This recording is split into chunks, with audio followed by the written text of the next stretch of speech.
യ്ക്ക് സ്തുതിയായിരിക്കട്ടെ. അപ്പോസ്തല പ്രവർത്തനം 10-ാം അധ്യായം. കൊർന്നേലിയൂസ്. കേസറിയായിൽ കൊർന്നേലിയൂസ് എന്നൊരുവനുണ്ടായിരുന്നു. അവൻ ഇത്താലിക്കെ എന്ന് വിളിക്കപ്പെടുന്ന സൈന്യവിഭാഗത്തിലെ ഒരു ശതാധിപനായിരുന്നു. അവനും കുടുംബവും ദൈവഭയവും ഭക്തിയുമുള്ളവരായിരുന്നു. അവൻ ജനങ്ങൾക്ക് ഉദാരമായി ദാനധർമ്മം ചെയ്യുകയും ദൈവത്തോട് നിരന്തരം പ്രാർത്ഥിക്കുകയും ചെയ്തു പോന്നു. ഒരു ദിവസം ഏതാണ്ട് 9-ാം മണിക്കൂറിൽ കൊർന്നേലിയൂസ് എന്ന് വിളിച്ചുകൊണ്ട് ഒരു ദൈവദൂതൻ ആഗതനാകുന്നത് ഒരു ദർശനത്തിൽ അവൻ വ്യക്തമായി കണ്ടു. ഭയവിഹുലനായി ഉറ്റുനോക്കിക്കൊണ്ട് അവൻ ചോദിച്ചു, പ്രഭോ, ഇതെന്താണ്? ദൂതൻ പറഞ്ഞു, നിന്റെ പ്രാർത്ഥനകളും ദാനധർമ്മങ്ങളും ദൈവസന്നിധിയിൽ നിന്നെ അനുസ്മരിപ്പിച്ചിരിക്കുന്നു. യോപ്പായിലേക്ക് ആളയച്ച് പത്രോസ് എന്ന് വിളിക്കപ്പെടുന്ന ശിമയോനെ വരുത്തുക. അവൻ കടൽത്തീരത്ത് താമസിക്കുന്ന തുകൽപ്പണിക്കാരൻ ശിമയോന്റെ വീട്ടിലുണ്ട്. തന്നോട് സംസാരിച്ച ദൂതൻ പോയപ്പോൾ അവൻ തൻ്റെ 2 ഭൃത്യന്മാരെയും അംഗരക്ഷകന്മാരിൽപ്പെട്ട വിശ്വസ്തനായ ഒരു പടയാളിയെയും വിളിച്ച് എല്ലാം വിശദീകരിച്ചു കൊടുത്തതിന് ശേഷം അവരെ യോപ്പായിലേക്ക് അയച്ചു. അവർ യാത്ര ചെയ്ത് പിറ്റേ ദിവസം നഗരത്തെ സമീപിച്ചപ്പോൾ പത്രോസ് പ്രാർത്ഥിക്കാൻ മട്ടുപ്പാവിലേക്ക് പോവുകയായിരുന്നു. ഏകദേശം 6-ാം മണിക്കൂറായിരുന്നു. അവന് വിശന്നു. എന്തെങ്കിലും ഭക്ഷിക്കണമെന്ന് തോന്നി. അവർ ഭക്ഷണം തയ്യാറാക്കിക്കൊണ്ടിരുന്നപ്പോൾ അവന് ഒരു ദിവ്യാനുഭൂതിയുണ്ടായി.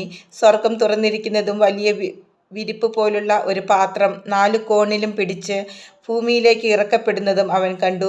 ഭൂമിയിലെ എല്ലാത്തരം നാൽക്കാലികളും ഇഴജന്തുക്കളും ആകാശപ്പറവകളും അതിലുണ്ടായിരുന്നു. ഒരു സ്വരവും അവൻ കേട്ടു, പത്രോസേ, എഴുന്നേൽക്കുക, നീ ഇവയെ കൊന്നു ഭക്ഷിക്കുക. പത്രോസ് പറഞ്ഞു, കർത്താവേ, ഒരിക്കലുമില്ല. മലിനമോ അശുദ്ധമോ ആയ ഒന്നും ഞാൻ ഒരിക്കലും ഭക്ഷിച്ചിട്ടില്ല. രണ്ടാമതും അവൻ ആ സ്വരം കേട്ടു, ദൈവം വിശുദ്ധീകരിച്ചവ മലിനമെന്ന് നീ കണക്കാക്കരുത്. 3 പ്രാവശ്യം ഇങ്ങനെ സംഭവിച്ചു. ഉടൻ തന്നെ പാത്രം ആകാശത്തേക്ക് എടുക്കപ്പെടുകയും ചെയ്തു. താൻ കണ്ട ദർശനത്തിൻ്റെ അർത്ഥമെന്തെന്ന് പത്രോസ് സംശയിച്ചു നിൽക്കുമ്പോൾ കൊർന്നേലിയൂസ് അയച്ച ആളുകൾ ശിമയോന്റെ വീട് അന്വേഷിച്ച് പടിവാതിൽക്കൽ നിൽപ്പുണ്ടായിരുന്നു. പത്രോസ് എന്ന് വിളിക്കപ്പെടുന്ന ശിമയോൻ ഇവിടെയാണോ താമസിക്കുന്നത് എന്ന് അവർ വിളിച്ചു ചോദിച്ചു. പത്രോസ് ദർശനത്തെക്കുറിച്ച് ചിന്തിച്ചു കൊണ്ടിരുന്നപ്പോൾ ആത്മാവ് അവനോട് പറഞ്ഞു, ഇതാ 3 പേർ നിന്നെ അന്വേഷിക്കുന്നു. എഴുന്നേറ്റ് താഴേക്ക് ചെല്ലുക. ഒന്നും സംശയിക്കാതെ അവരോടൊപ്പം പോവുക. എന്തെന്നാൽ ഞാനാണ് അവരെ അയച്ചിരിക്കുന്നത്. പത്രോസ് താഴെ വന്ന് അവരോട് പറഞ്ഞു, നിങ്ങൾ അന്വേഷിക്കുന്ന ആൾ ഞാൻ തന്നെ. നിങ്ങൾ വന്നതിൻ്റെ ഉദ്ദേശമെന്ത്? അവർ പറഞ്ഞു, നീതിമാനും ദൈവഭയമുള്ളവനും യഹൂദജനത്തിന് മുഴുവൻ സമ്മതനുമായ കൊർന്നേലിയൂസ് എന്ന ശതാധിപന് നിന്നെ ആളയച്ച് വീട്ടിലേക്ക് കൊണ്ടുചെല്ലണമെന്നും നിന്റെ വാക്കുകൾ കേൾക്കണമെന്നും ദൈവദൂതനിൽ നിന്ന് നിർദ്ദേശം ലഭിച്ചിരിക്കുന്നു. അവൻ അവരെ അകത്തേക്ക് വിളിച്ച് അവിടെ താമസിപ്പിച്ചു. അടുത്ത ദിവസം അവൻ അവരോടൊപ്പം പുറപ്പെട്ടു. യോപ്പായിൽ നിന്നുള്ള ചില സഹോദരന്മാരും അവനെ അനുയാത്ര ചെയ്തു. പിറ്റേ ദിവസം അവർ കേസറിയായിലെത്തി. കൊർന്നേലിയൂസ് തൻ്റെ ബന്ധുക്കളെയും അടുത്ത സുഹൃത്തുക്കളെയും വിളിച്ചുകൂട്ടി അവരുടെ വരവ് പ്രതീക്ഷിച്ചിരിക്കുകയായിരുന്നു. പത്രോസ് അകത്ത് പ്രവേശിച്ചപ്പോൾ കൊർന്നേലിയൂസ് അവനെ സ്വീകരിച്ച് കാൽക്കൽ വീണ് നമസ്കരിച്ചു. എഴുന്നേൽക്കുക, ഞാനും ഒരു മനുഷ്യനാണ് എന്ന് പറഞ്ഞുകൊണ്ട് പത്രോസ് അവനെ എഴുന്നേൽപ്പിച്ചു. അവനോട് സംസാരിച്ചുകൊണ്ട് പത്രോസ് അകത്ത് പ്രവേശിച്ചപ്പോൾ വളരെ പേർ അവിടെ കൂടിയിരിക്കുന്നത് കണ്ടു.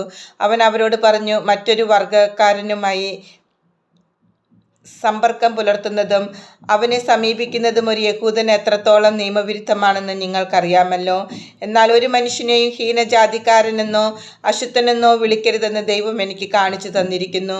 അതിനാൽ നിങ്ങൾ എനിക്ക് ആളയച്ചപ്പോൾ യാതൊരു തടസ്സവും പറയാതെ ഞാൻ വരികയാണ് ചെയ്തത്.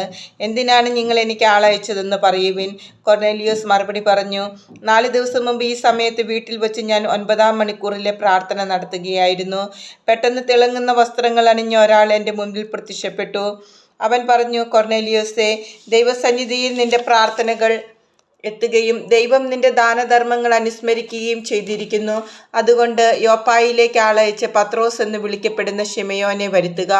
കടൽ തീരത്ത് തുകൽപ്പണിക്കാരനായ ശിമയോന്റെ വീട്ടിലാണ് അവൻ താമസിക്കുന്നത്. അതുകൊണ്ട് നിന്നെ വിളിക്കാൻ ഞാൻ ഉടനെ ആളയച്ചു. നീ സൗമനസ്യത്തോടെ ഇവിടെ വരികയും ചെയ്തു.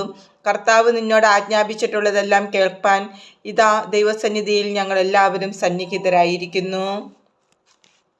പത്രോസിന്റെ പ്രസംഗം. പത്രോസ് അവരോട് സംസാരിച്ചു തുടങ്ങി, സത്യമായും ദൈവത്തിന് പക്ഷപാതമില്ലെന്നും അവിടുത്തെ ഭയപ്പെടുകയും നീതി പ്രവർത്തിക്കുകയും ചെയ്യുന്ന ആരും ഏത് ജനതയിൽപ്പെട്ടവനായാലും അവിടുത്തേക്ക് സ്വീകാര്യനാണെന്നും ഞാൻ സത്യമായി അറിയുന്നു. സമാധാനത്തിൻ്റെ സദ്വാർത്ത സകലത്തിൻ്റെയും കർത്താവായ യേശുക്രിസ്തുവിലൂടെ വിളംബരം ചെയ്തുകൊണ്ട് തൻ്റെ വചനം അവിടുന്ന് ഇസ്രായേൽ മക്കൾക്ക് നൽകി. യോഹന്നാൻ പ്രസംഗിച്ച സ്നാനത്തിനു ശേഷം ഗലീലയിൽ ആരംഭിച്ച് യൂദയ മുഴുവനിലും സംഭവിച്ച കാര്യങ്ങൾ നിങ്ങൾക്കറിവുള്ളതാണല്ലോ.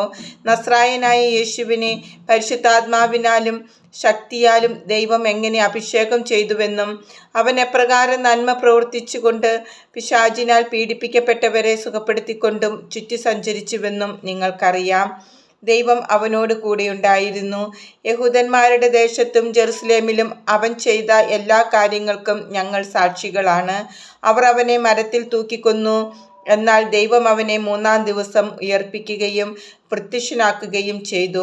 എല്ലാവർക്കുമല്ല, സാക്ഷികളായി ദൈവം മുൻകൂട്ടി തെരഞ്ഞെടുത്ത ഞങ്ങൾക്ക് മാത്രം.